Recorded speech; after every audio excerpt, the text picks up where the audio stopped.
নিমচাতে আমার আসানসোল দক্ষিণ গ্রামীণ এলাকাতে পড়ে এই নিমচা। এখানে 5টা বুথ আছে এবং বরাবরই এখানে তৃণমূলে যারা গুন্ডারা আছে তার মধ্যে একজনের নাম হচ্ছে অর্জুন সিং, যে ইসিএলের কাজ করে, আবার মাননীয় প্রধানমন্ত্রী আর কেন্দ্র সরকারকেই গালাগাল দেয়। সে তো তাদের রুচির ব্যাপার।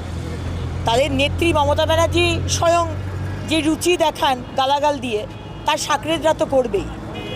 আজকে আমার সেখানে পাড়ায় পাড়ায় দিদিরাই ছিল এবং সেখানে গিয়ে তৃণমূলের ক্যাডার যারা, তারা সেখানে গিয়ে গো ব্যাক, বিজেপি মুর্দাবাদ, মোদিজি মুর্দাবাদ, গো ব্যাক, গো, যা করে আর কি।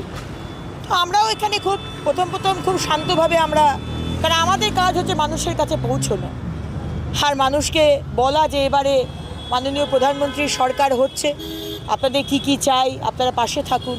আমরা আমাদের কাজই করছিলাম, কিন্তু বেরোবার সময় এত বেশি বাঁধরামো আর অসভ্যতামি আমরাও ঘুরে পাল্টা দিয়েছি।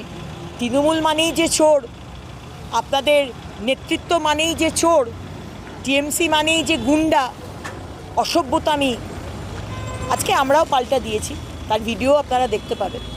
সুতরাং যদি ভেবে থাকেন যে অগ্নিমিত্রা পালকে 4টে গুন্ডা পাঠিয়ে গোব্যাকে বললে অগ্নিমিত্রা পাল দমে যাবে, দমবে না।